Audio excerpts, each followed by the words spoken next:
अगदी बरोबर प्रणाल, मी थोडं थांबवते कारण आत्ताच एक ब्रेकिंग बातमी येते. तर बातमी आहे चुनाभट्टीतली. चुनाभट्टीमध्ये जमीन खचलेली आहे. खड्ड्यात वाहनं कोसळून नुकसान झालेलं आहे. एक नाही, दोन नाही, तर तब्बल 40 ते 50 वाहनं या खड्ड्यात कोसळलेली आहेत. चुनाभट्टी इथल्या राहुल नगर इथं ही जमीन खचलेली असून इथल्या खड्ड्यामध्ये अनेक वाहनं ही कोसळलेली आहेत. नागरिकांची ही 40 ते 50 वाहनं खचलेल्या खड्ड्यामध्ये पडलेली आहेत.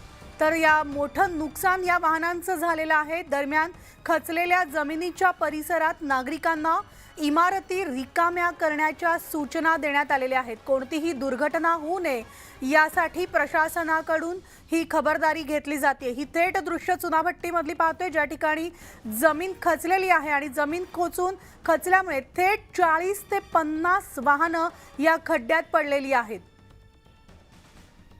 तर याविषयी आमचे प्रतिनिधी संतोष गोरे आपल्यासोबत आहेत. थेट संतोषकडे जाणार आहोत. संतोष, ही जी वाहनं ज्या ठिकाणी खड्ड्यात पडलेली आहे जमीन खचल्यामुळे, हा संपूर्ण नागरी परिसर आहे का? या संपूर्ण भागामध्ये सध्या काय परिस्थिती आहे, काय अपडेट्स आहेत? म्हणाली तिथं अपघात जरी झाले, जमीन खचली आहे, त्याच्यामुळे वाहनांचं नुकसान झालंय. मात्र सुदैवाने कोणतीही जीवितहानी झालेली नाही. आणि ही एक बिल्डिंग, तिचं काम तिथे सुरू होतं. सुमारे 35 मजल्यांची ही बिल्डिंग आहे आणि त्या बिल्डिंगच्या कामासाठी मोठ्या प्रमाणात खोदकाम झालं होतं. त्याच्यामुळे जमीन खचल्याचा अंदाज व्यक्त केला जातोय. आणि त्या इमारतीच्या बाजूला एक कॉलेज पण आहे, तर त्या कॉलेजला आज सुट्टी देण्यात आलेली आहे. कारण की खड्ड्यामुळे काय झालं की तिथला जो परिसर आहे तिथं अक्षरशः डांबरी रोड जो आहे त्याला सुद्धा तडे गेलेले आहेत.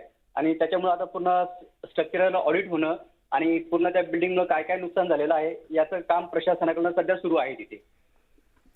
प्रशासनाचे अधिकारी या ठिकाणी घटनास्थळी दाखल झालेत का संतोष? हो, फायर ब्रिगेडचे अधिकारी तिथे आहेत आणि त्यांच्याकडनं नेमकं काय काय तिथं घडलंय त्याची सगळी चौकशी तिथे केली जात आहे. आणि पुढे काही होऊ नये यासाठी परिसरातील इमारती जसं खाली करण्यास सांगितलेलं, रहिवाशांना सतर्कतेचा इशारा दिलेला आहे. आणि कॉलेजमधल्या जे बाजूला जे कॉलेज आहे तिथं सुट्टी जाहीर करण्यात आलेली आहे.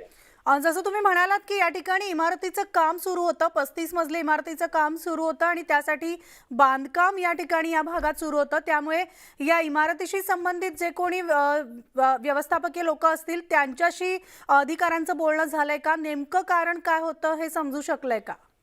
आता ते जे इमारतीचे जे इंजिनियर वगैरे होते त्यांच्याशी संपर्क करण्याचा प्रशासनाचे प्रयत्न सध्या सुरू आहेत. मात्र अजून त्यांच्याकडून अधिकृतरित्या अजून काही सांगण्यात आलेलं नाहीये. मात्र तिथे जे झालेलं जे खोदकाम होतं किंवा त्या कामामुळे जे व्हायब्रेशन होत होतं त्यामुळे ते जमिनीचं नुकसान झालेलं आहे किंवा त्याचं भूस्खलन झालेलं आहे हे स्पष्ट होत आहे. धन्यवाद संतोष या सविस्तर माहितीसाठी. चुनाभट्टीमध्ये ही जमीन खचलेली आहे. सुदैवानं जीवितहानी झालेली नाही. मात्र 40 ते 50 वाहनं या खड्ड्यात पडलेली आहेत आणि त्यामुळे वाहनांचं मोठ्या प्रमाणात नुकसान झालेलं आहे. आणि त्या बाजूलाच लागून कॉलेज आहे, कॉलेजला आज सुट्टी देण्यात आलेली आहे. मात्र ही दुर्घटना जी आहे ही खरं तर खूप भयंकर आहे. कारण हा जो परिसर आहे हा नागरी वस्तीचा परिसर आहे. ज्या ठिकाणी ही जमीन खचलेली आहे या ठिकाणी एका 35 मजली इमारतीचं बांधकाम देखील सुरू होतं. मात्र आता ही आपण थेट दृश्य पाहतोय. चुनाभट्टी मुंबईतली ही दृश्य आहे ज्या ठिकाणी जमीन खचून 40 ते 50 वाहनं या खड्ड्यात पडली आहेत.